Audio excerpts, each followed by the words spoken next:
Hey guys, it's Rion again. I'm joined today by a very interesting person, someone that I've got a bit of a background with, working in my previous career in journalism. I didn't catch this, is it now doctor, is it now professor? I'm not 100% sure what the title is nowadays, but it's Yeah, Petrus. yeah, it's professor. Professor, Is it yes. still professor? Theodore Okay, Petrus, cool. yes, that's right.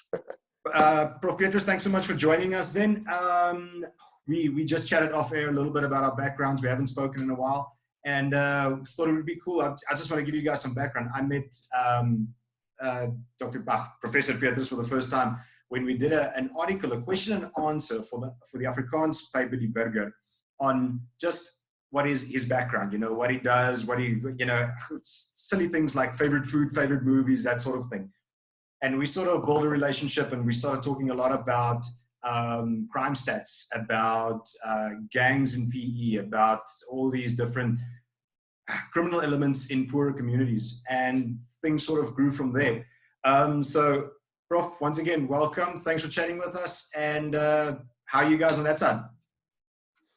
Hi, Rion, and to everybody listening, thank you very much for the invitation. I really appreciate it. It's nice to have the opportunity to have a chat with you once again. I know it feels like ages ago since we last chatted.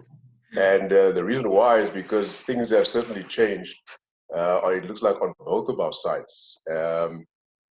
But at this point in time, I guess we're all trying to, deal with this current big challenge that we all have to deal with at the moment, which is this COVID-19 story, and now being under lockdown, we all have to now find ways of trying to stay productive, trying to stay positive, trying to stay focused, and trying to maintain the momentum that we perhaps maybe some of us have lost during this time, or trying to regain the momentum that we've lost. And others are probably struggling to try to maintain the momentum that they had going into the lockdown. And so we all just trying to find ways of coping. But I think it's about trying to find ways of coping constructively and positively, rather than trying to cope in a negative and unproductive way. That I think is the challenge for many people these days.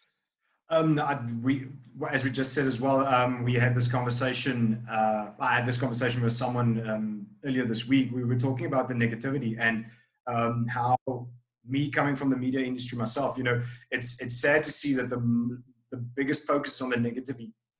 Yes, we're in a terrible situation, but there's all this focus on new cases, the economy, people dying, all these terrible things. But we seldom hear about the success stories, people that's making a difference, people that are using this time productively and trying to better themselves. It's something that we've been talking about a lot, me and my wife. I've started some new projects, she started some new things. You mentioned yourself, you've got a business that you started last year that's now gaining momentum, and that's very important in this time, which we'll get to in a little bit. Just from your side as well, you mentioned this negativity that we see all around. Obviously, that's the news that sells, and people want to see that. But I mean, there must be room for more positive information as well. I mean, where do we draw that line between too much negativity and what kind of positive news can we bring into this situation? Right. Rian, you see, the thing is, life is about balance. And you can speak to any of the guys, particularly those in the health and wellness industry, they will all tell you pretty much the same thing. And that is, if you want to have a successful, happy life, you need to find balance. And especially now when it comes to the situation that we are in at the moment, there definitely is not balance in terms of the messages that we are getting on a daily basis, almost 24/7, where a lot of it, the vast majority of it, seems to be focusing on the negative, and there's very little on the positive. And as a result, the balance has become quite skewed. And unfortunately, what this does, because all of us, we all depend on the media for information and to keep up to date with what's happening. And that is important. We need to be informed. We need to know what's happening so that we can then, make proper preparations and plan accordingly.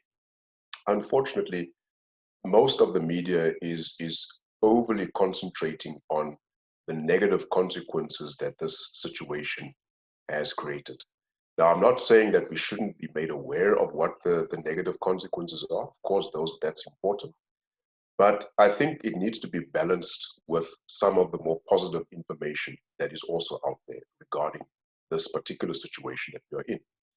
And why that's important is, as human beings, we tend to become, although we tend to think of ourselves as having evolved far above other animals, we are still driven by that age-old reptile brain that we all have, which triggers our fight-flight response when we are faced with a situation that we perceive as life-threatening or as an emergency type situation.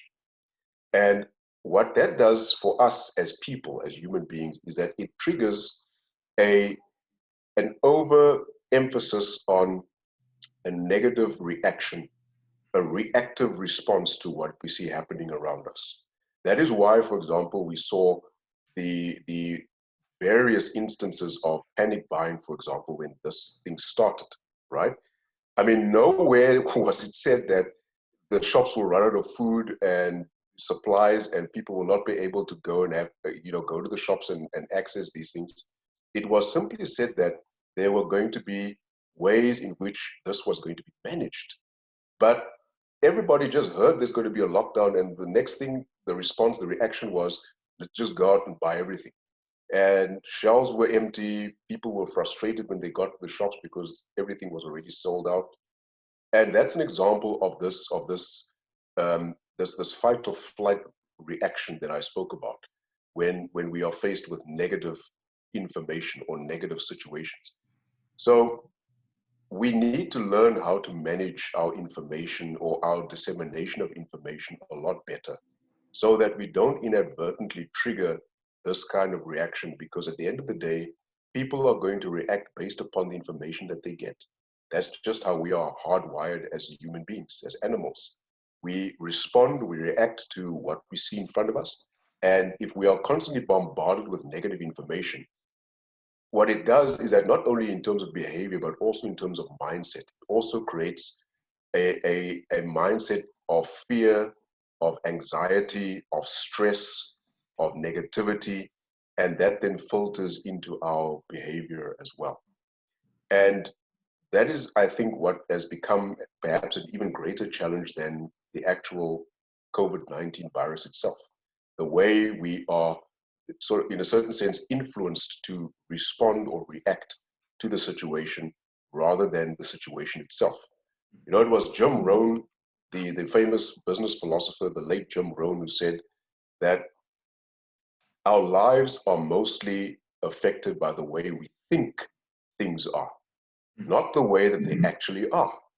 And the way we think things are affects us the most. And it's all about our perception. So how we perceive the information that we are getting is actually what affects us the most, more than the information or the situation or the challenge itself.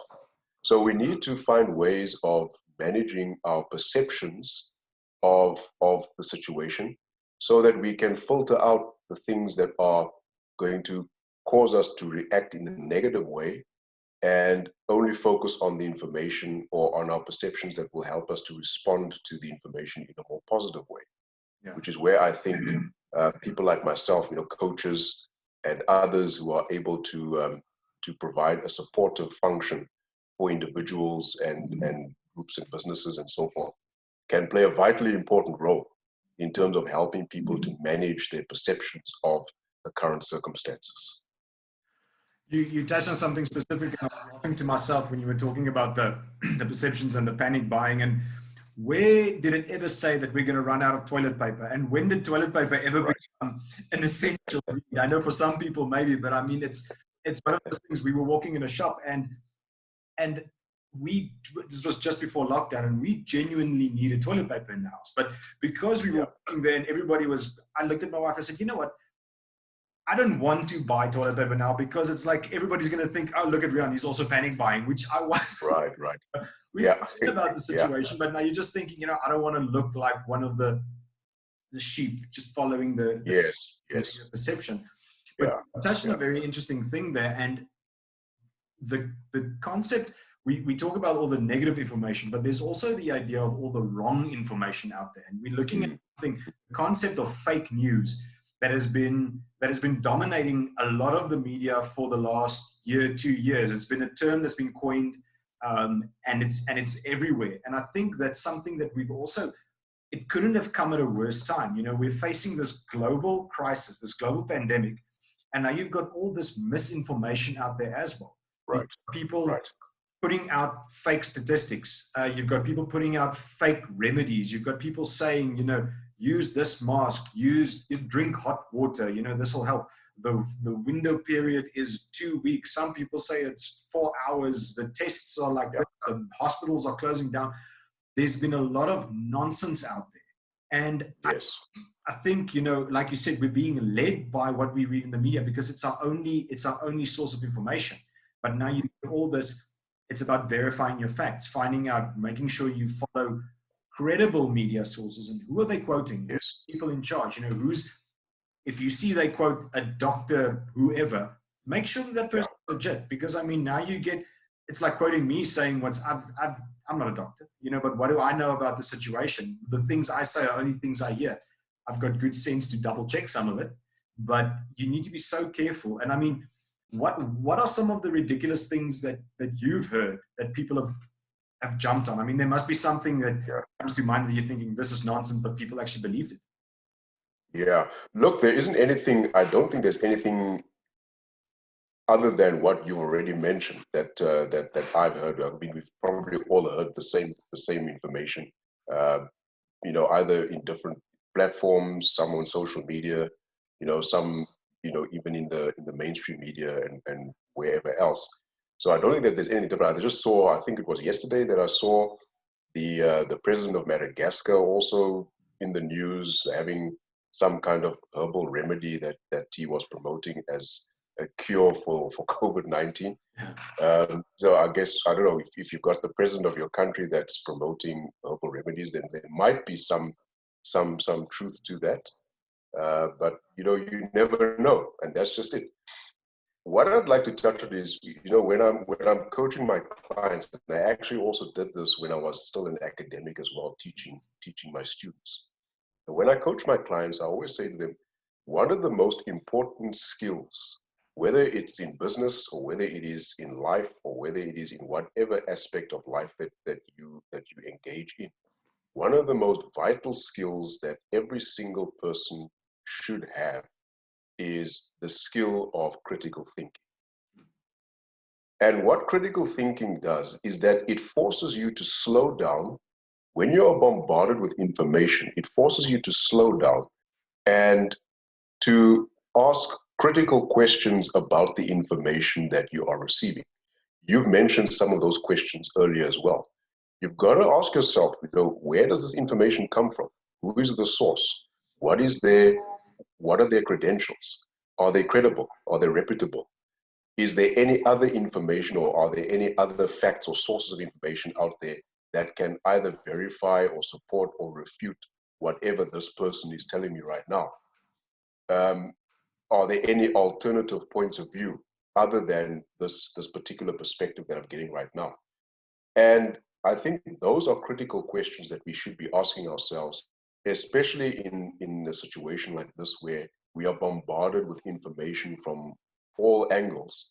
And I think that's also part of, it links to what I said earlier about this reactive approach that many people are taking. Because people just hear something, and then instead of going through this process of critically questioning the information, or the sources of the information rather, they just react to the information as it comes through. And I suppose it's one of the consequences of us being such a media-saturated society that we are constantly exposing ourselves to media and the information that's out there.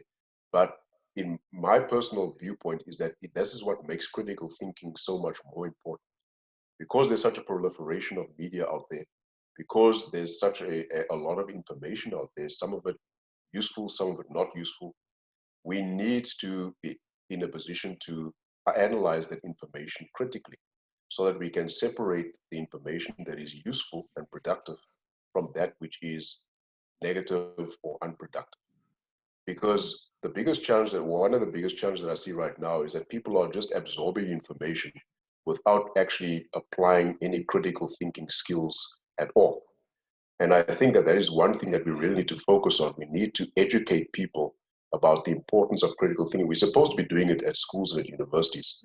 But unfortunately, even the education system itself is one that does not really properly encourage and foster critical thinking. Critical thinking is a life skill. It is a business skill.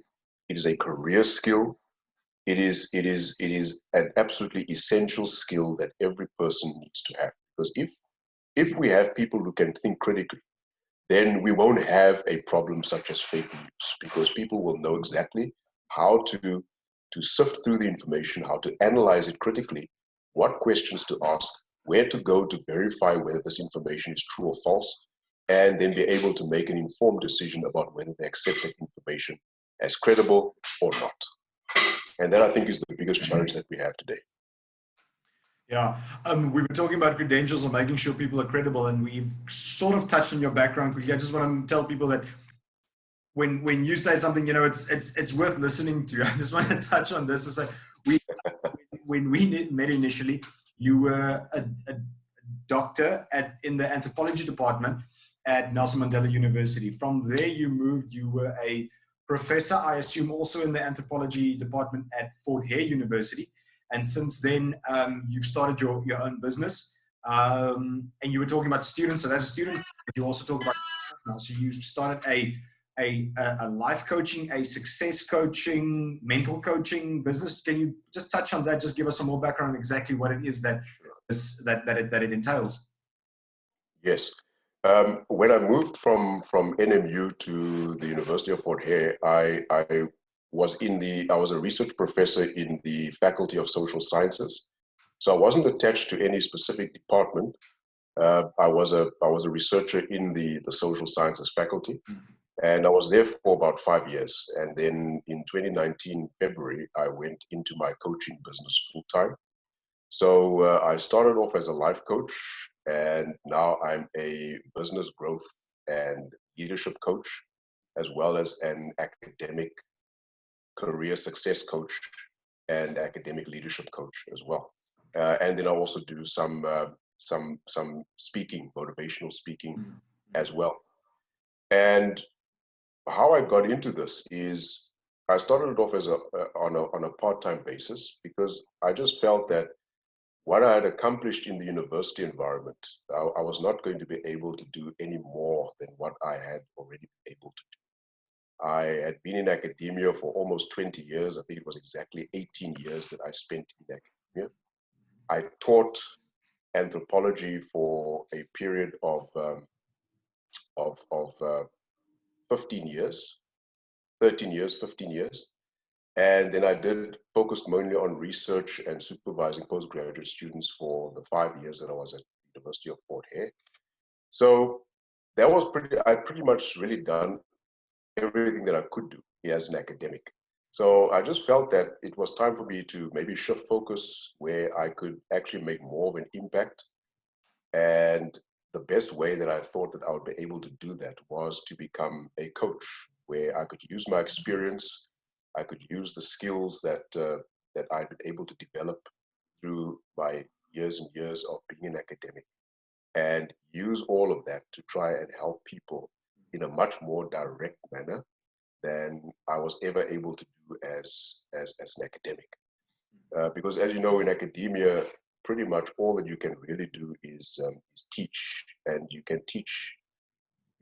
You're able to teach a lot of students at once, but you can only have so much impact because you don't have that individual connection with every single student. It gets a little bit better when you get to postgraduate level, when you're dealing with masters and doctoral students, but by then you don't really make that much impact because they've already learned everything or most of what they need to learn about the discipline. So the impact that you have there is very minimal. You play much more of a supportive role than anything else. But at least with coaching, I'm able to engage with people on an individual basis, and I'm able to help them through supporting them through asking them critical questions about whatever the challenge is that they have, or whatever the goal is that they, or the vision that they've set for themselves they want to achieve, and to help them through the process of overcoming those obstacles and achieving those goals and that vision. And that is where I feel I'm actually in a position now to make the most difference and to have the biggest impact on people's lives, because I'm able to work with them through the process and to be able to see them being successful at the end of that process and have the satisfaction of knowing that in my own small way, I played a role in helping them to achieve that level of success. And that's why I do what it is that I do now as a coach. I think that's important that you touch on that, and specifically in the times that we are now. I mean, we talk about business success and growing people's businesses and growing people's. I think just in a sense also their perception of themselves. The interesting thing now is that we sit in a time where you either have a lot of people with small businesses that will be struggling, or you have Yes. that for the first time have to work from home. You know, they have an office set up, now they have to all of a sudden work from home. Certain people that cannot work from home, that are sitting at home feeling pretty, I wouldn't say useless, but feeling unproductive. You know, they're sitting there, they're Yes. either waiting for something to change so they can start working again, or they don't have the motivation to start something new, to teach themselves something. Let's start on the one side. Let's start with people that already have businesses, that you run your business, I assume from home. I mean, it's sort of a business that you Yes. can set up from anywhere. Yes. So people already running businesses from home, I feel, have a head start in this situation because they're already set up. They know how to run it. Let's start on that point. Any advice? I want to say any advice, or what can you tell people about if you've already been set up like this? You're now in the situation. You can sort of assist other people and give them advice on how to set something up. What advice do you have for people let's start like this. Advice for people that are already working from home to improve working from home, if I can put it like that. All right. Look, the advice that I have, I think, can be applicable across the board. It's applicable to startup entrepreneurs, small business owners. It's applicable to traditional business owners, in other words, the ones who are not doing online businesses. It's also applicable to business owners who are working online, who are running online businesses. It's also applicable to people in terms of their career prospects. In other words, professionals, people who are in the job market, either looking for jobs or who are thinking of making a transition from the job they're at now to something else. If there's anything that this situation, if there's anything positive, I think, that can come out of this situation, is to get people to stop what they've been doing and to just do some reflection and introspection on what it is that they want to achieve with their life, with their business, with their career, whatever the case may be. And if you are at that point, now where you are wondering, what do I do? What do I do now? Then I can share 5 keys that I think will help to unlock the answers that you are looking for. And as I said, these 5 keys will apply across the board. The first is get clarity on your vision and direction. Whether it is your vision for your life, your vision for your career, or your vision for your business. You need to have clarity on that, because the clearer your vision is, the clearer the path that you need to follow to get to that vision will be. Because one of the reasons why a lot of business owners don't make it is because they haven't taken the time to first clarify what is it that they want to achieve with this business in the first place. Yes, they want to make money. That's the goal of any business. You want to make sales, you want to make an income, you want to make profits, but there's got to be something beyond that. Because for you to sustain that business, you must have a vision that is going to be sustainable. If you want to achieve something great in your career, you must have a vision of what that something great is. You must know what it is that you want to achieve so that you can know what the best way is going to be in order for you to get there. Because once you have the clarity of the vision, once you've got the clarity of the road you need to take to get there, then what you need then is to identify short-term, medium-term, and long-term goals that are going to serve as milestones on this path. that you need to take. And why those are important is A, they prevent you from being distracted so that you don't go off the path and start doing things that are not really necessary. But the second thing is that they also help you to build momentum. And that's the most crucial thing. You need to find ways of building momentum. Because if you're standing still, then obviously you're not going anywhere. But if you start building momentum, you start moving. It's just about whether you are moving in the right direction, because you can also build momentum in a completely wrong direction. But if you are building momentum in the right direction, then you will automatically be moving towards achieving this vision. But you won't know if you are heading in the right direction if you don't know what the vision is, and if you don't have short-term, medium-term, and long-term goals in order to help you to get to that vision. So that's the first key. The second key is you need to strategize your actions. So what that means is that many times people get trapped in what I call the hamster syndrome. In other words, like a hamster that's running on that wheel that spins and doesn't go anywhere. A lot of people end up doing things, engaging in activities that don't really get them results. They don't really get anywhere from it.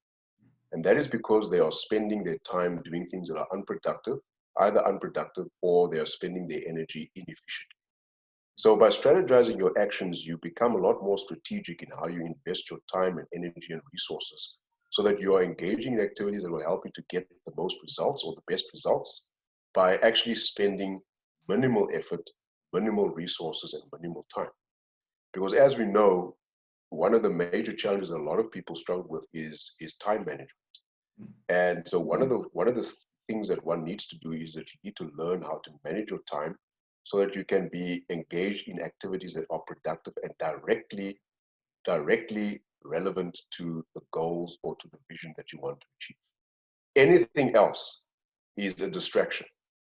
So knowing what the activities are that you have to focus on is also a skill that anybody can learn, whether it's in business or whether it's in terms of career.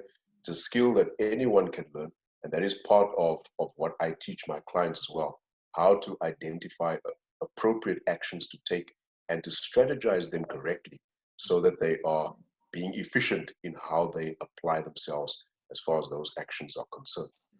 The third key is helping people or knowing how to identify key skills that you would need that will help you to become a lot better at what it is that you do.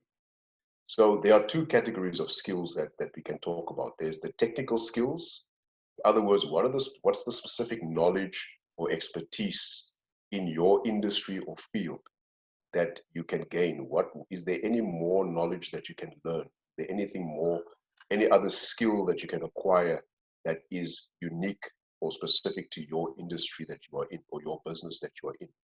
And then there are also the more personal / mental skills that you need as well, right? Skills of how to deal with challenges, how to deal with stress, how to deal with anxiety. All of these we spoke about time management earlier, time management skills. Those are the more personal, mental, or the softer skills that are also necessary. So identifying relevant skills, and the emphasis is on relevant skills, because you need to focus on those skills that are going to help you to engage in these actions that I mentioned earlier in key number 2, that are going to have the most impact. So you need to prioritize what are the skills that you need, that you need right now in order to help to start building momentum right now. And then as you get going, as you start moving forward, then identify additional skills that you will need in order to continue to grow on a personal level, and through that, grow your business or grow your career in the right direction towards achieving vision. Then the fourth key is what I call optimizing your environment for success. So very few of us actually realize how important our environment is on our ability to achieve our goals or achieve our vision. And in this context, when I talk about environment, I'm not only referring to the physical environment, I'm also referring to your people environment, the people that you surround yourself with, as well as your mental environment. So physical environment is obviously easy. And right now, a lot of people are actually struggling with their physical environment because suddenly now you have to transition from being able to do your work in an office to now having to work from home. And a lot of people are finding that challenging. So the question becomes now, so okay, how can I firstly adapt to this new environment that I need to work in? And secondly, how can I make this environment conducive to me maintaining my momentum or even building momentum in terms of what it is that I need to do? And there are two strategies that one can use there. The first is, what is it that I can bring into my environment that's going to make it more conducive to my productivity? And what is it that I want to take out of that environment that is going to have the opposite effect? And we always want to be focusing on making our environments as conducive to our productivity as possible. So you remove the things that could be regarded as distractions, you remove things that could cause you to lose focus. And even you can think of even something as simple as what's on your laptop, what's on your computer while you are working. A lot of people have their Facebook tabs and their LinkedIn tabs and their social media tabs open. And it's very easy in that context then, while you're working, to just quickly, well, let me just take 2 minutes to see what's happening on Facebook. And then you go into Facebook, and the next thing you know, you spend an hour or 2 hours on Facebook, and you've done very little work. Yeah, So even something as simple as only having those tabs open on your computer that are relevant to the work that you're doing, and setting aside time for when you're going to, how much time you're going to spend on working, how much time you're going to be spending on social media, how much time you're going to be spending doing something else. All of that stuff means then that you have to start to develop the skills of creating some kind of a routine that can help you. Now, of course, routines don't always work, especially now in this situation where, you know, everything has been thrown up in the air, and you can't really get any sort of semblance of routine going all the time. But what's important is that you try and do as much of what would have formed part of your normal routine as possible, because the more of that you can do, the more stability and the more of an anchor you will have that will keep you from feeling overwhelmed or feeling under pressure or stressed or anxious about not being able to do something that you normally would have been able to do were you in a different environment, right? So that's the physical environment. Then the people environment has to do with the people who you surround yourself with. And once again, that is also a challenge now, because not being able to work at the office means that you are no longer surrounded by your support staff, where previously it would be easy to just call the secretary or call the admin person and say, listen, I need this faxed, or I need this photocopied, or I need this emailed, or whatever. And even, for example, for leaders as well, leaders who are working with teams, leading teams, where it was easy to call your team around the boardroom table, and then you'd sit and engage with each other face to face, strategizing, working on plans and so forth. Now that is no longer there. Now we need to adapt to dealing with each other in the virtual space, which has its advantages, but it also has its disadvantages. But again, it's all about how do you adapt, how do you optimize your environment to make it easier for you and more efficient and productive to work in this space. For some people, that might also mean learning to upgrade their skills of, how to work on Zoom, for example, or how to work on Skype, how to sharpen up their email communications, for example, because now we need to communicate more by email. People that are running businesses, how do you now use online media or online marketing? So they need to develop their online marketing skills, their social media skills, all those kinds of things. So it creates opportunities. Although there are obstacles and challenges, it also creates opportunities for people to grow and upgrade themselves. It's all about how willing are you to be able to do that? How motivated are you to be able to do that? And it's these little things, it might not sound like much, but it's these little things that build this momentum that I spoke about. Because momentum starts with a single step. It was Lao Tzu who said that a journey of 1,000 miles starts with a single step. So just taking that one step already gets you moving in the right direction.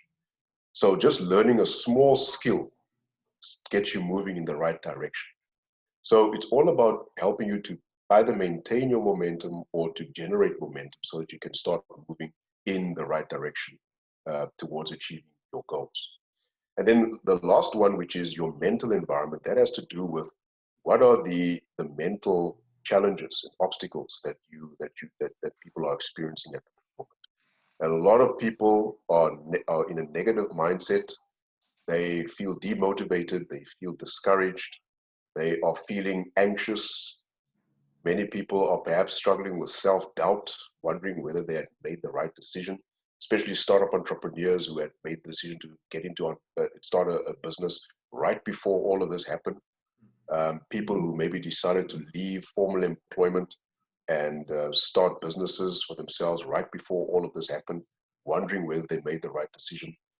Many people that are feeling, trapped in that survivalist mindset, not wanting to invest in themselves, not wanting to invest in their own personal growth and development right now, because we are all feeling that scarcity mindset.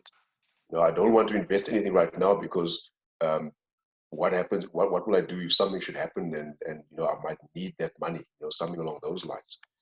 And these fears, these are all things that hold us back from building momentum and moving in the right direction. And it's a mental thing.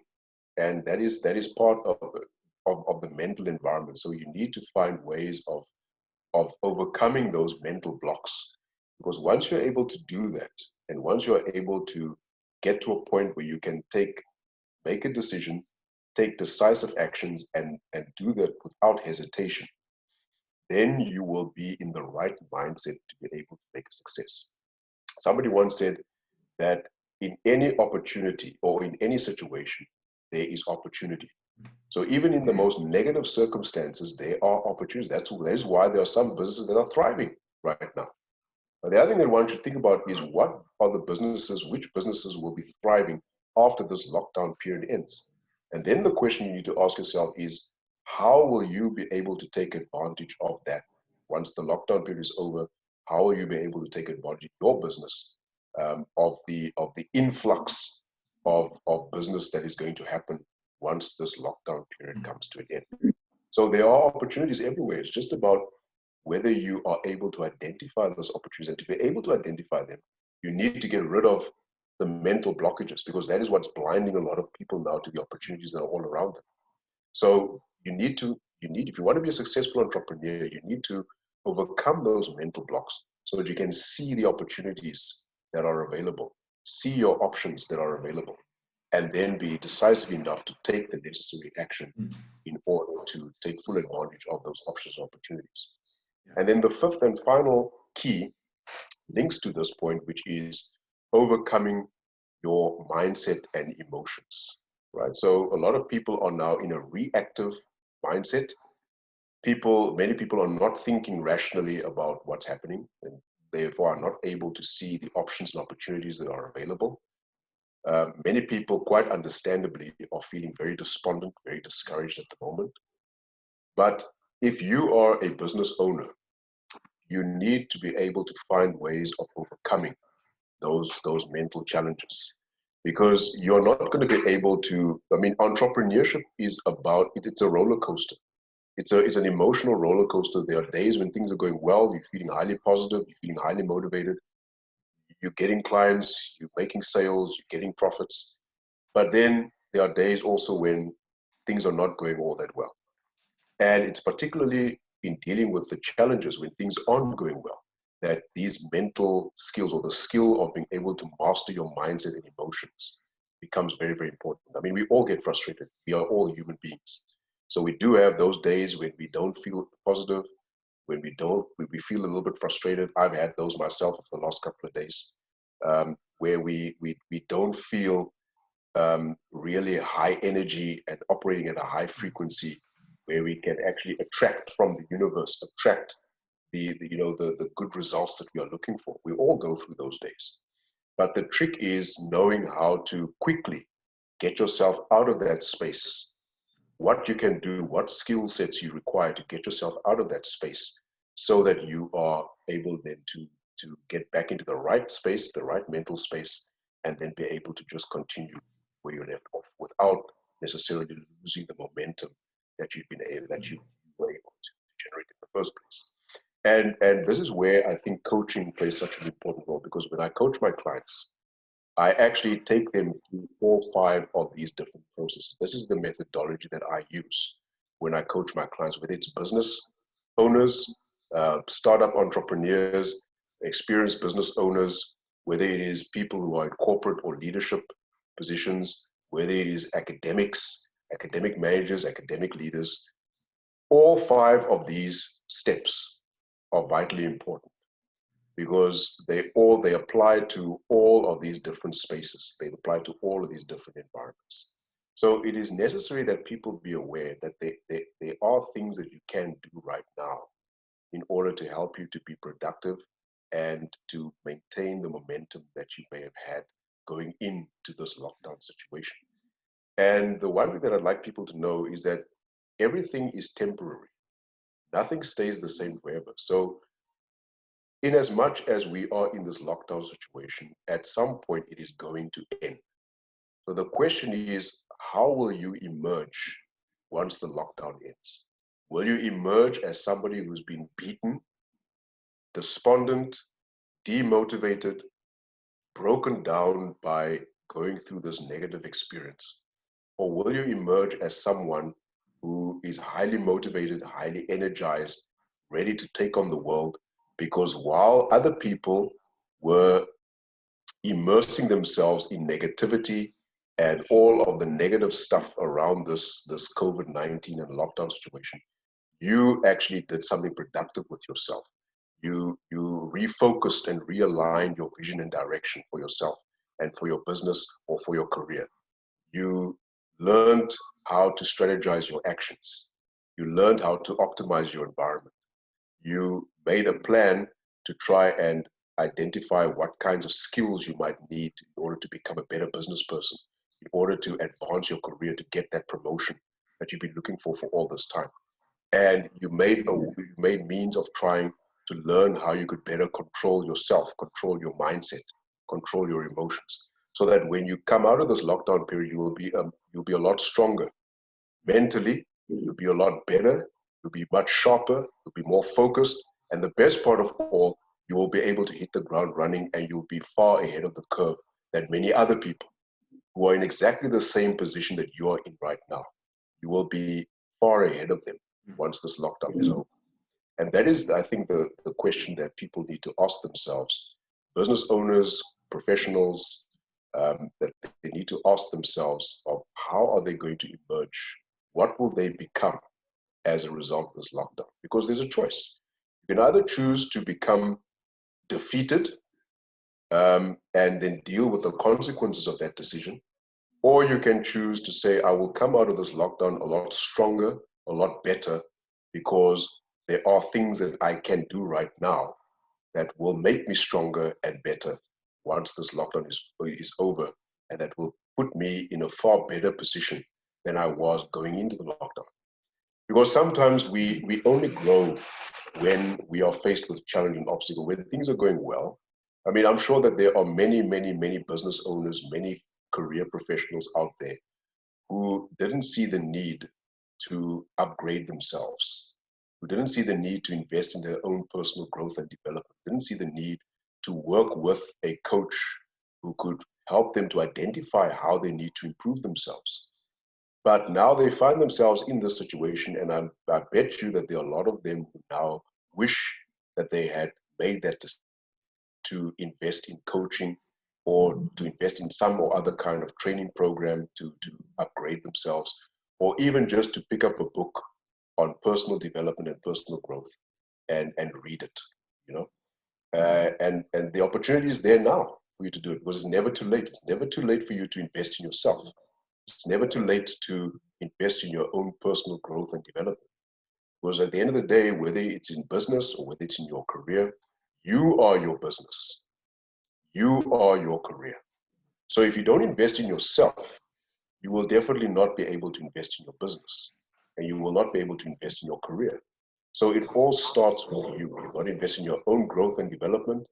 And if you do that, then the rest will follow. It's as simple as that. I think, and you've raised a lot of relevant questions. I mean, the one thing that really stood out for me is identifying things you want to focus on, but also identifying those distractions, identifying those things that'll pull you away from that path and pull you away from success. And you said rightly, the environment you find yourself in, environment's full of opportunities. It's full of distractions. It's time to focus and time to find that path that you're looking for to make sure that you don't focus on the wrong things. I mean, you were Right. talking about social media, and talking about social media, we were talking about fake news and where you get your information. And it's a whole thing. We always joke about, you go down the rabbit hole. You sit there and you think, oh, while I'm waiting for this program to open up on this side, let me check my Facebook quickly. Oh, someone posted this. Oh, they like this. Let's follow this link. An hour, 2 hours later, you're like, oh, I never got to that thing that I meant to do an hour ago. I'm going to a deadline, so and all of these things, all these, once you sit down and you actually identify all these possible distractions and little things you can remove, I think it can be overwhelming for a lot of people to see, how much time they've wasted. Where are the things that they can look at and realize, but man, you know what, I could have been a year, 2 years, 5 years, 10 years further than I am at the moment, because I wasn't able to identify these things that it wasted 10 minutes a day, but in your personal growth and development, it wasted a year, it wasted 2 years, it wasted a lot more, because focus on one thing, success breeds success. If you one thing right, you feel good, you do the next thing right, you grow, and 5, 6, 7, 10 steps later, you're like, well, where did this start? Oh, it started at step 1. I started this last week. Hell, I'm like miles further than I actually ever anticipated I would be. And it's I think, it's amazing to just, it's a lot of it is things we know, but just to have someone to sit down and clarify them for you, and you go, you know what, I never thought about it like that. Or I did think about it like that, but I didn't have someone actually telling it to me. Now that I hear it from the outside, now it actually, it sticks. And I think that's a very important thing that you've raised there. I mean, how like you said, you've worked with, it's about personal growth, it's about business growth. How often does that happen when you sit down with someone and they say, wow, you know what, I didn't know that I know this. I didn't know that I knew this already. Is that something that happens quite often, that someone goes, you just clarified something that I knew all along? Yeah, definitely. One of my mentors, Chris Michelson, is one of these, what we call rock star coaches in our industry. And he has something that he always says, and that is, coaching is the most powerful force for change on this earth. But the problem is that not many people actually understand the value of coaching. Because a lot of people ask themselves, well, why do I need a coach? If I'm already successful in my business, or if I'm already successful in my career, why do I need a coach? But if you look at many of the top business people in the world, and even some of the best academic, even for people that will be able to understand this maybe a lot better, look at all of the top athletes in the world. Look at all of the top sports teams in the world. All of them work with coaches. So if they are already at the top of their game, what is the point of working with a coach? The point is that, and this is what I like about what Les Brown, the motivational speaker, always says, you can't see the picture if you are in the frame, which means that if you are a business owner and you are in your business, you are immersed in your business. If you are a professional and you are immersed in your career, you are not able to take yourself out of your business or out of your career and be able to look at it objectively and see, what do I need to do in order to get better, right? And the reason why that's dangerous is that it leads you into a false sense of security. I mean, how many business owners right now thought that they were in a great position going into this lockdown, and now suddenly find themselves having to close their doors? I mean, I just heard earlier today, I mean, a franchise like Spur, for example, that are now looking at closing their doors. I mean, who would have ever thought that? But there are many other businesses that went into the lockdown feeling that they were, successful, didn't really need to do anything else, and now finding themselves in a very, very difficult situation. many professionals who had a job to go to, they were comfortable, they were happy in their jobs, and now suddenly finding themselves, having to face the reality or face the possibility of being laid off. Some people have already been laid off. The value of coaching lies in being able to help you to see what you are not able to see while you are in that particular position that you are in, right? So you cannot see ahead, you can't see what you are not able to see beyond what you deal with on a daily basis. So when you work with a coach, the value in coaching is, A, coaches are able to ask you certain questions that get you to think in a way that you otherwise would not have thought about things, in any case. So if I have to ask you certain questions, for example, let's say you want to grow your business, or you want to start a business. And I ask you, all right, so what is the vision that you have for your business? Immediately I ask a client that question, then they stuck because they've never thought about it. They haven't thought about, oh, geez, vision, what does that mean? Why do I need a vision? All I want to do is to start a business so that I can get money and live a lavish lifestyle. Why do I need a vision for it? And then as soon as you start asking them questions about the vision that they have, then they start to think about it differently. And they start to think about it in a much deeper way than just superficially about making money, right? They start thinking about, how can this business actually contribute to society? How can it actually improve me as a person? How can I grow and develop as a person by running this business? And those are the kinds of questions that we ask clients, so that it gets them to think about things differently. The other reason why coaching is valuable is, as a coach, there's the difference between coaching and consulting. Consultants are paid a lot of money to tell people what to do, how to solve their problems, all right? But coaches are different. As coaches, I believe, actually, as a coach, I believe that my job is not to tell someone what is the solution to their problem.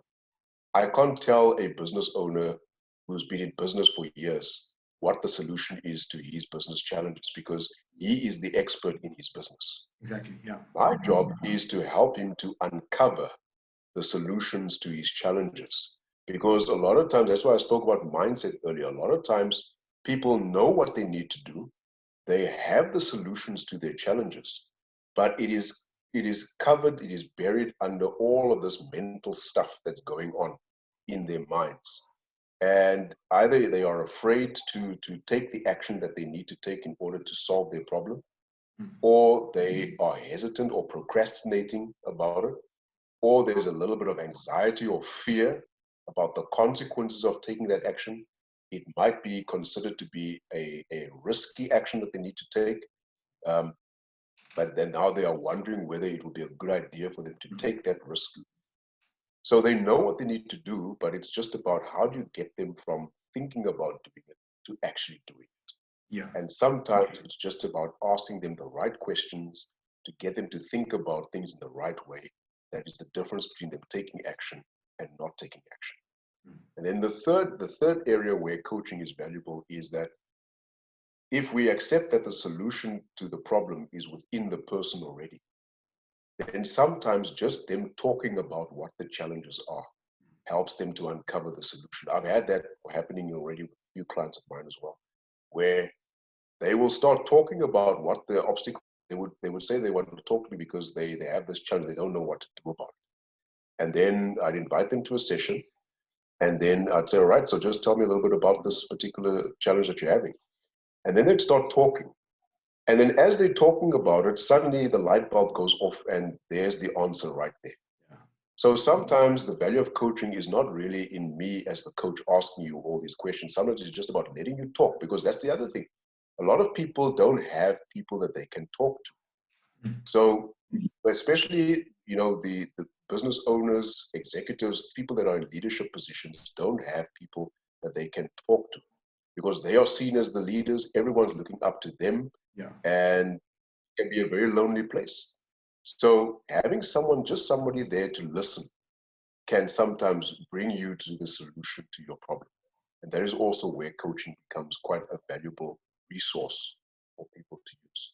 Because as you speak, as you're talking about your challenge, your obstacle, then the solution comes up in your mind. Because as you unpack, you start emptying your mind, you start emptying yourself of all of the clutter that was in there. Yeah. And as your mind becomes clearer, the solution to your problem becomes clearer.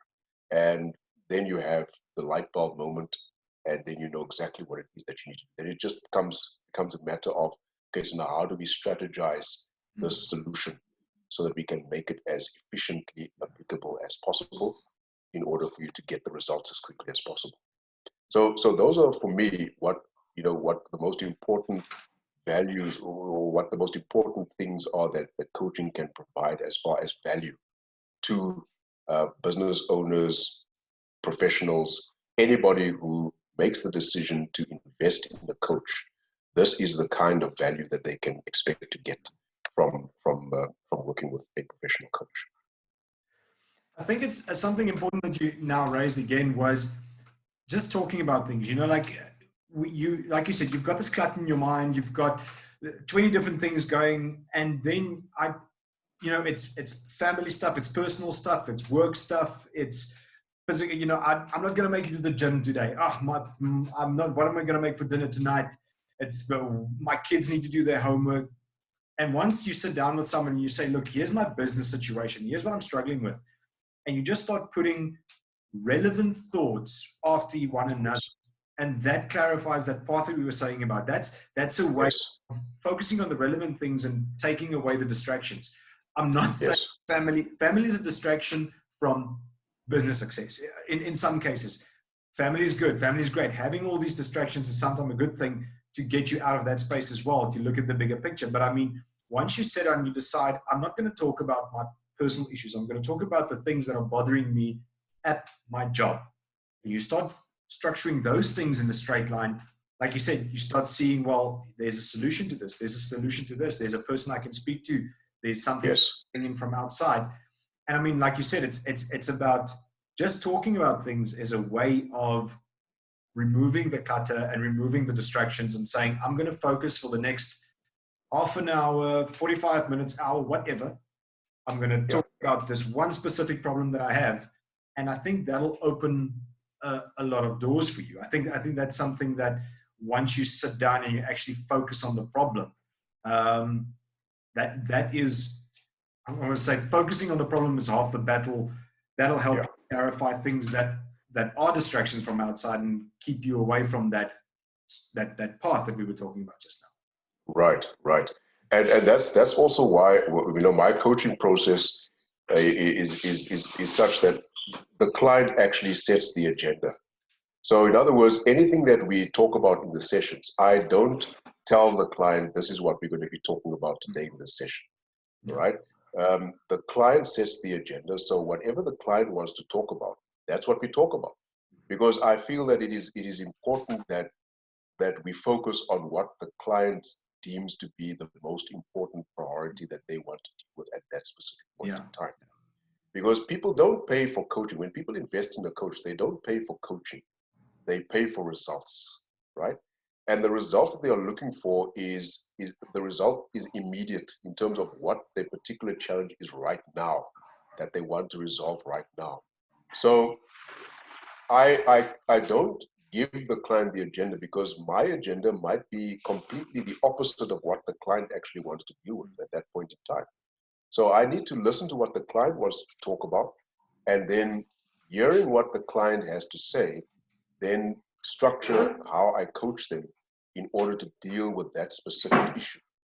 Because I think that in order to make coaching relevant and valuable for a client, you need to deal with the issues that they feel are relevant for them at that point in time, and are priorities for them at that point in time. And deal with those issues, and then see how things develop from there. Because the coaching sessions are also really a platform for clients to either come in and talk about what they feel are immediate concerns for them, but it is also an opportunity for them to strategize. Because again, as I said earlier, I don't dictate to clients what they need to do. I actually see the coaching relationship as a partnership where both myself and the client are on the same level, and we co-create strategies, we co-create action plans, we co-create solutions to whatever the challenges are that the client may be dealing with. So it is a platform for the client to bring their input to the table. I provide my input, and then from there, we co-create a strategy of how best to deal with that issue. Then is where the work starts. Once the client leaves the session, then it's up to the client to now go and implement what it was that we had spoken about in the session. And that's where the real work of coaching actually takes place, where the client implements the strategies, the action plans that we would have talked about in the session. And then once they've done that, at the next session, they then come back and provide feedback on how those strategies work. And then we use the session as a platform where we can then re-strategize. We can make some adjustments. Okay, what worked, what didn't work, do a little bit of an assessment, and then see if we need to completely come up with a new structure or action plan, or just tweak the one that we had originally used in order to make it a little bit more effective for the client.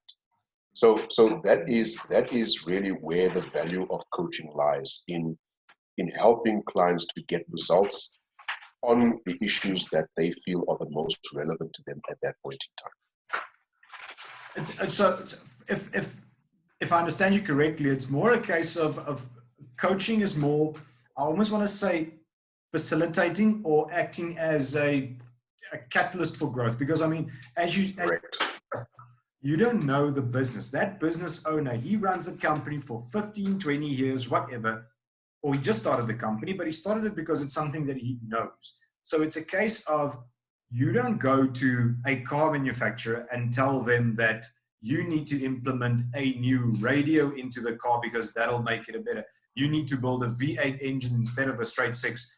I know nothing about cars. Those who know this know I'm just sucking this out of my thumb right now. But I mean, that's why you don't go to VW or Ford or whoever and tell them, look, to do it better, build a better car. You don't do that.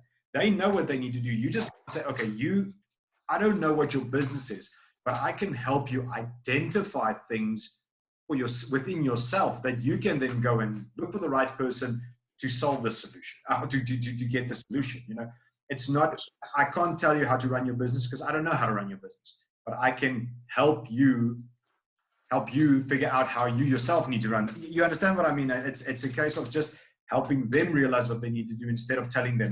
As you said, now the difference between a coach and a consultant is that very important thing. Like, I don't have experience in your business, but let me help you unlock the keys to better your business. Essentially, that's. Am I right? Just trying to clarify it.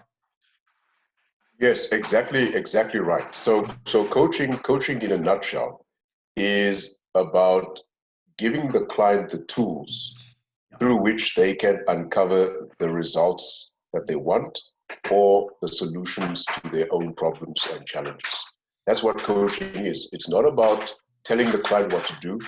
It is, as you quite rightly say, it is sort of like a facilitative type of process where we act as guides for the client. And it's all in how you engage with the client, how you know, the kinds of questions, asking the right questions at the right times in order to help the client to unlock the solutions that they already have in them. Yeah. And then also providing them with the tools and the resources that they need in order to help them to keep that momentum going. Because remember, the focus is also on personal growth. So I don't deal with the business aspects of what the client is coming to me for. Yes, the business aspects are important, but 90% of the time that I spend in coaching is focused on key number 5 that I've mentioned, which is mastering your mindset and emotions. Because it's the inner work that actually is the most vital for success. You can have all the operational stuff there, you can have the marketing strategy, you can have the sales process, you can have all of the operational systems in place in order to help the business to succeed. But if you don't have the right mindset, if you don't have the motivation to properly use those systems, if you are constantly second guessing yourself about whether you need to you know, use this marketing strategy, or whether you need to rather stop marketing and just go back and revise the strategy. If you don't have the decisiveness to be able to take action that is required right then and there, without having to think about it, or without having to first, wonder whether it is the right action to take. If you are hamstrung by demotivation every time you hit an obstacle as a business owner, then all of the best strategies and action plans and systems in the world are not going to really be useful for you. For those things to be effective, or at least for you to get the most value out of them, you need to have the right mindset to be able to use them effectively. That is why I spend such a lot of time focusing on mindset, focusing on asking the client critical questions in order to get them to declutter their minds, to get them to overcome these mental blocks that could be stopping them from seeing the solution, and then helping them to strategize on how best to implement that solution. And they have to be comfortable with that strategy. So again, it's all about how the client feels about what it is that they need to do. So if they feel that this would be a viable strategy to follow, then I would ask them some questions, because part of coaching also is challenging the client. Sometimes you need to challenge them on the beliefs that they have, because sometimes they have limiting beliefs. And you need to challenge that, because if they are capable of more than what they want to achieve, then it is my job to get them to at least see that there is scope for far greater goals or achievements that they could potentially achieve. But if they feel they're happy with what it is that they want to achieve, then that's great. Then I will help them to achieve that. But it's about opening up options for them, opening up opportunities, and opening up things that they perhaps would never have been able to see or discover otherwise, without the benefit of working with a coach. Of course, yeah. An interesting thing I want to touch on as well is you rightfully mentioned earlier as well, you were talking about athletes, and that sort of raised an idea with me. Have you ever worked with athletes? I mean, in the sense of, I know a lot of athletes, specifically I know, for example, that the Springboks brought in a mental coach a few years back before, I think, the 2007 World Cup. I follow a lot of fighters, MMA fighters, who after a big loss, or after you see a bit of a change in the way they approach their sport, and then later find out that they've been working with a mental coach, they've had someone working with them outside of their physical coaching. Is that something you've ever done, or is that something that you would consider doing? If an athlete approaches you and said, look, I want to be better at my sport, like I said, is that something you have done, or is that something that you're looking at maybe doing at some point? Yeah, my personal view is that a coach should actually work within a particular niche, or in a particular field. All right.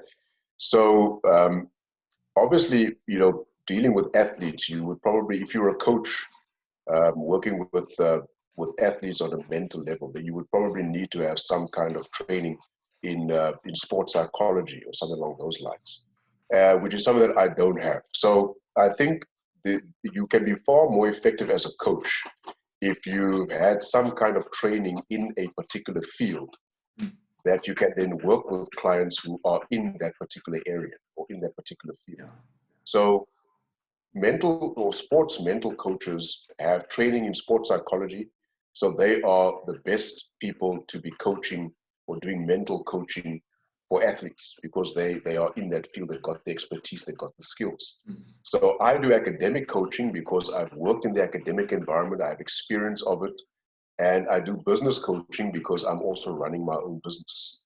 And that's why it is possible for me to be able to coach people. Now, you don't necessarily need to have a long list of degrees and credentials and all of that kind of stuff, because, as I said, the value of coaching is in your ability to be able to ask the right questions at the right time, and to be able to provide the necessary support to your client. That's what it requires. But one of the challenges in the coaching profession is that there are a lot of coaches out there who are coaching people without necessarily having the right experience or the skills or the training to be able to coach people. Now, does it mean that they are not good coaches? I'm not in any position to say.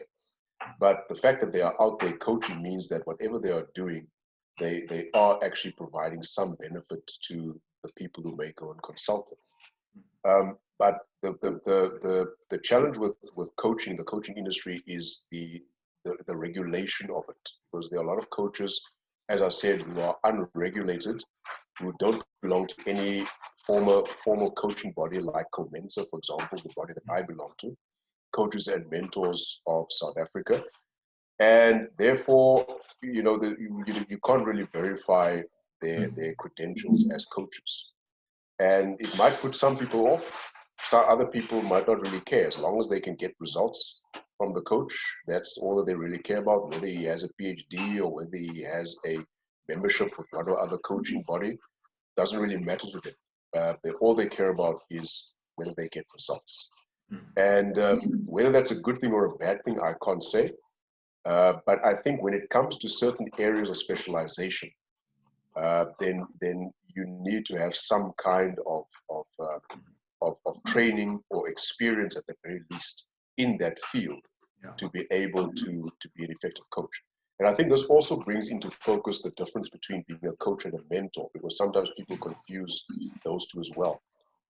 In my view, a mentor is someone who can perform the functions of a coach, but does so from a position of having experience in the area that the mentee is working in. So for example, if I have to use academia as an example, I can be an academic mentor to someone in my field, because I get a student who wants to do anthropology, for example. I can mentor them because I am an anthropologist. I'm a trained anthropologist. I've lectured anthropology for 18 years, and I have the experience of being an academic anthropologist in a university teaching students. In that case, I could be a mentor, right?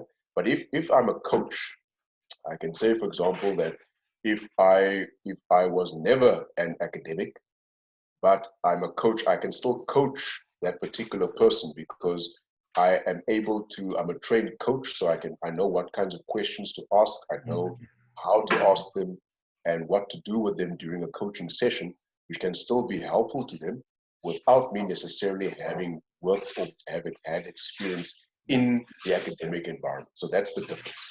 So you can be a coach without necessarily having been in the industry or in the field that the client is coming from.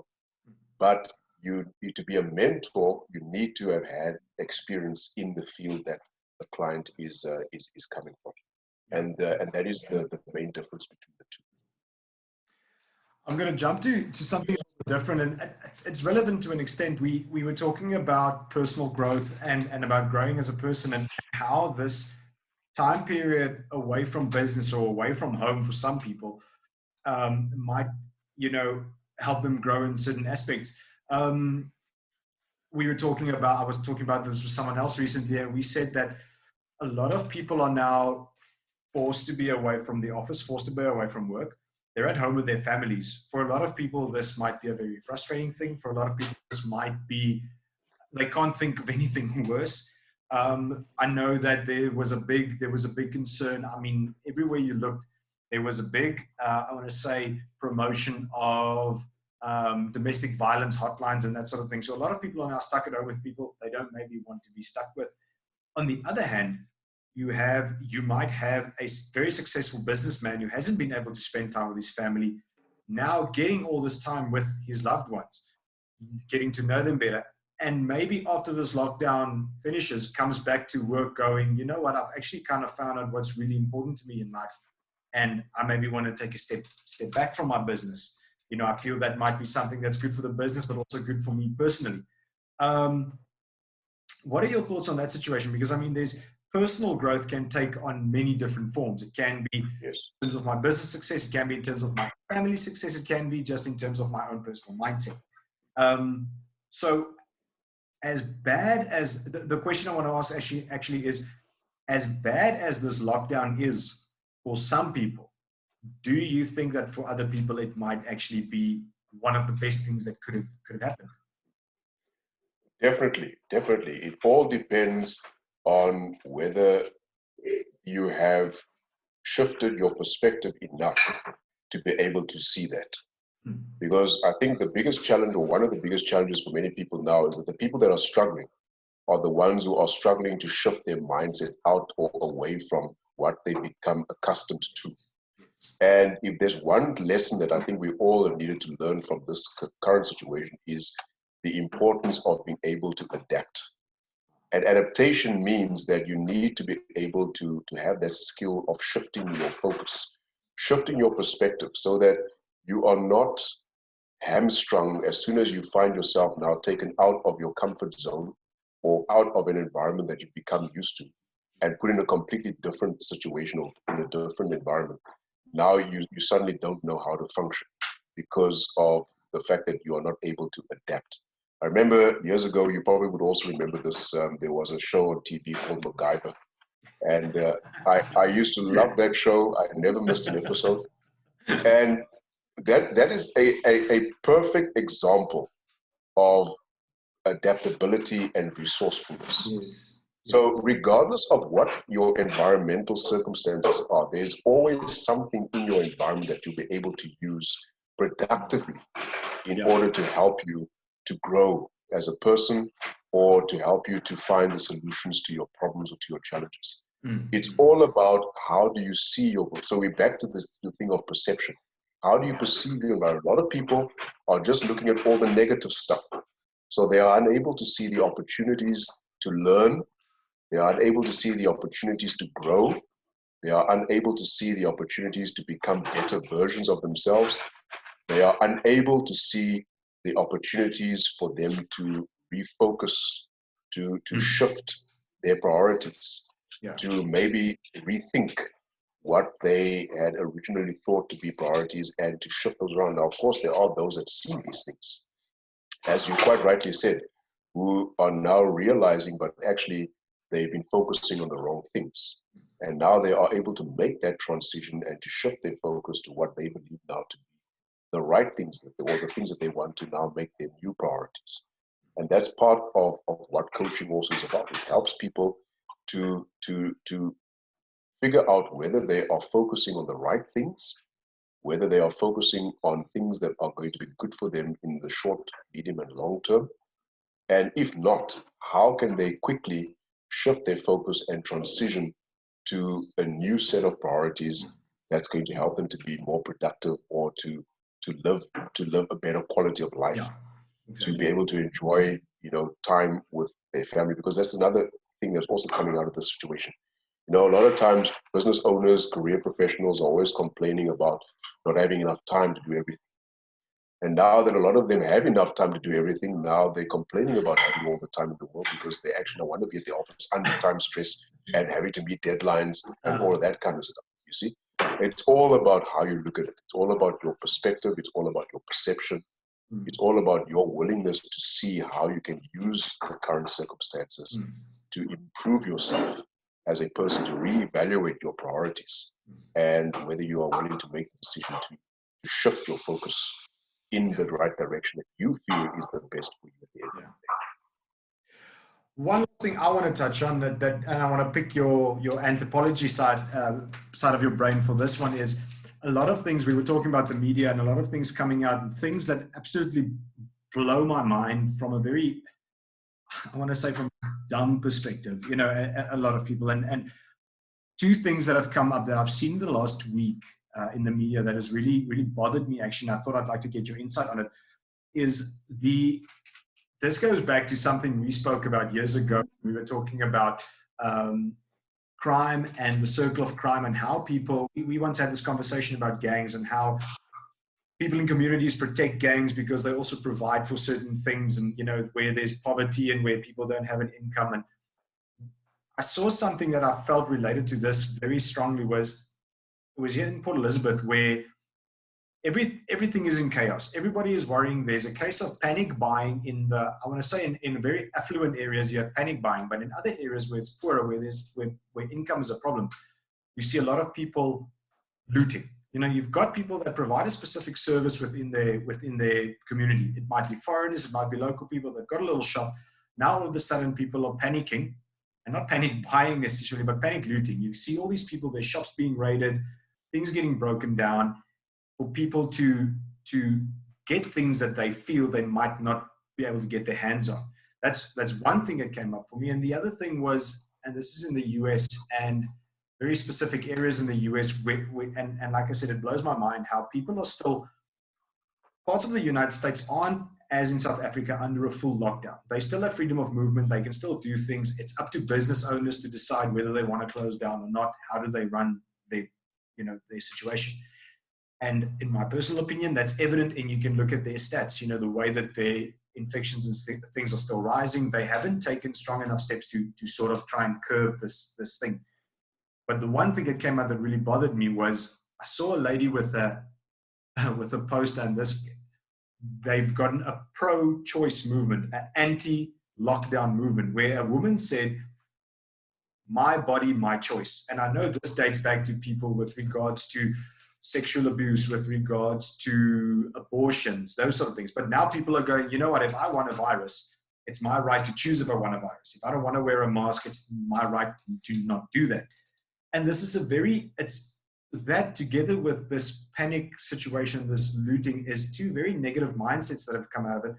And it's two mind-blowing mindsets, because you see the whole world is going in a certain direction and trying to curb this thing. And then you've got people moving in exactly the opposite direction, going, well, I don't believe that this is the way to do it. I don't believe all the evidence. I don't believe the academics and the global leaders and what they're telling us. I believe that I am right in my own, I want to say, uneducated sphere. They don't know what's going on, but they choose to believe that they know better. Is that how, what does that actually, what does that say about that society, about that mindset that they have? Yeah. Well, when things are abnormal, see, we always like to fool ourselves into thinking that when things are normal, that this is the reality. This is the reality that we live in. And everything is hunky-dory, and everything is as it should be, and everybody knows where their little corner is of society, and we all stay in our little corners, and that's how things go. And then we've got the government there to just make sure and appease everybody, make sure everybody is on the same page. But as soon as the circumstances become abnormal, when there is a sense that there is a loss of control, when there is a sense that everything is now in chaos, then that bubble of reality, that illusion of reality that many people have, bursts. And suddenly now you are confronted with the very inconvenient reality that actually what we thought of as our reality doesn't really exist. It's not what we've been told. It's not that we all are living in our own little corners. Now we suddenly realize that actually there are other cultures and subcultures out there that have always been there, but because when things were normal, in inverted commas, we were sort of shielded from these other subcultures and ideologies and ideas. Now we are suddenly confronted by them. And when circumstances are abnormal, then these things tend to come out.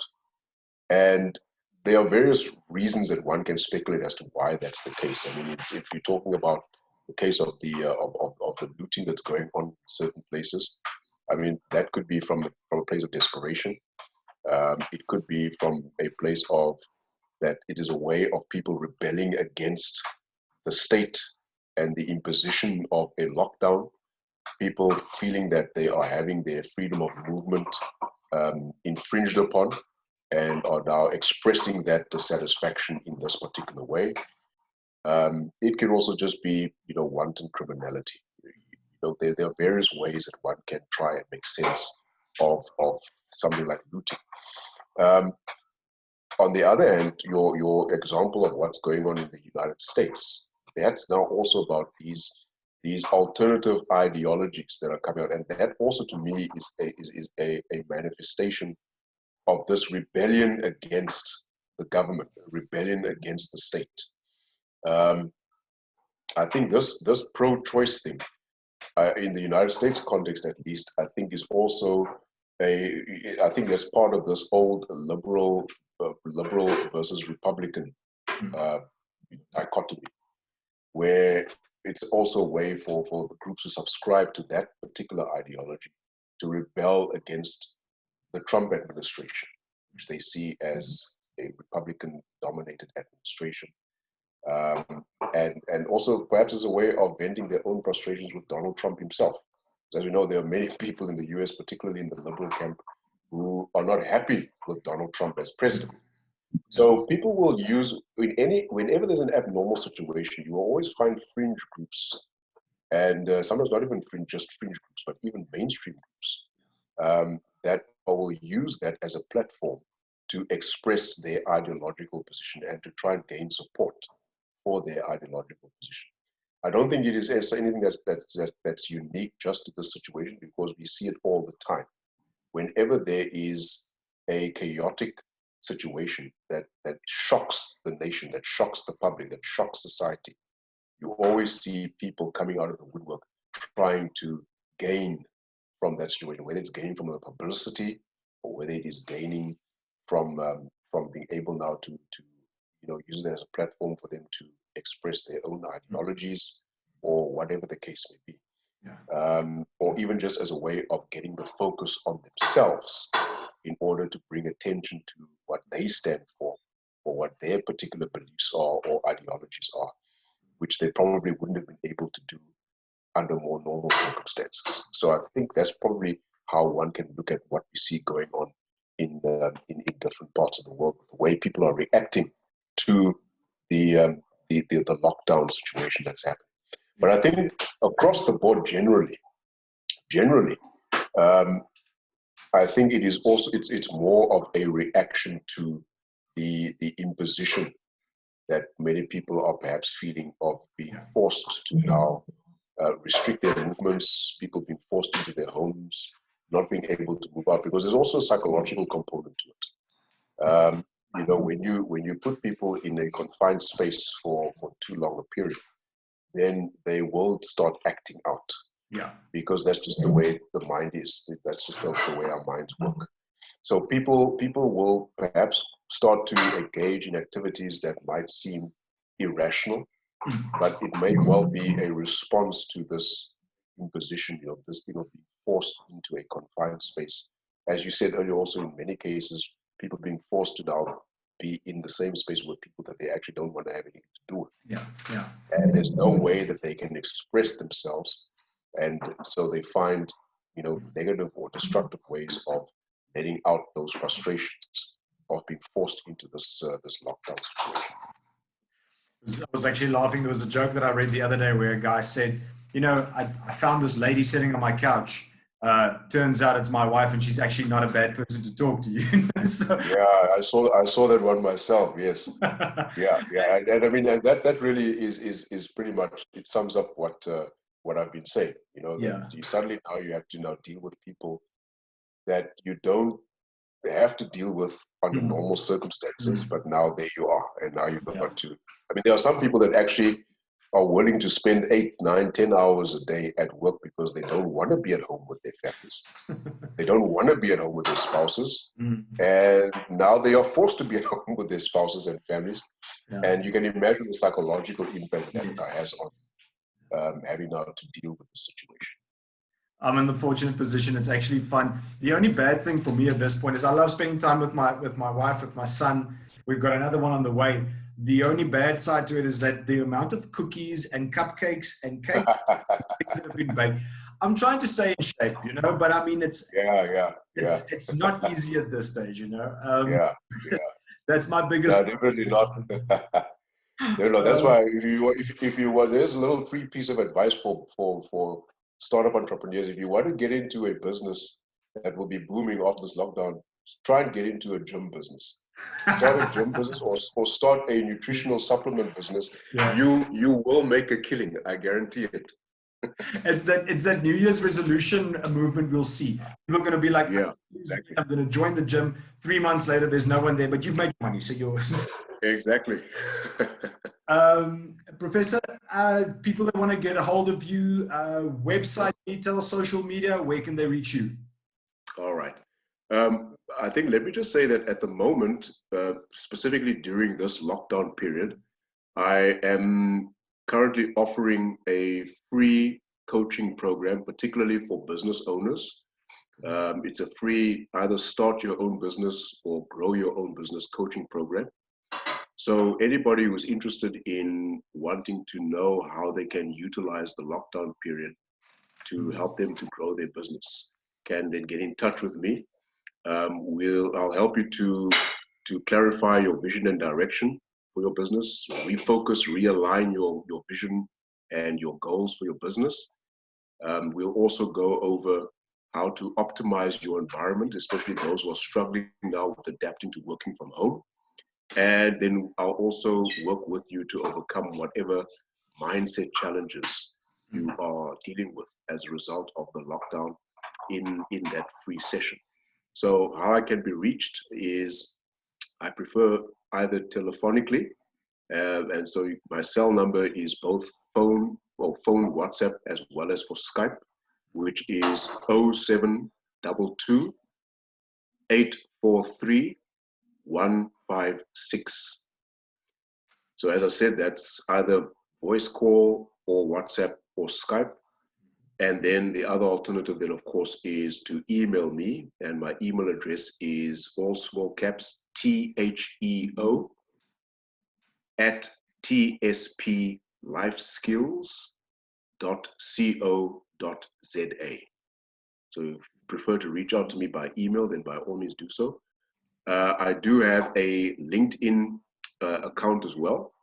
If you Google my name, then my LinkedIn address will automatically pop up there, so you can get me on LinkedIn. And then I'm also, of course, on Facebook as well at / Theodore Petrus, where you can then reach out to me on Facebook.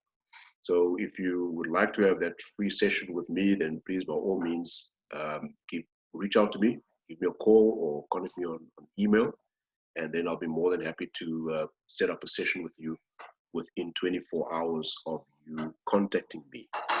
So all I can say right at the end is, well, once again, thank you very much, Rion, for this invitation. I enjoyed catching up with you and having a chat.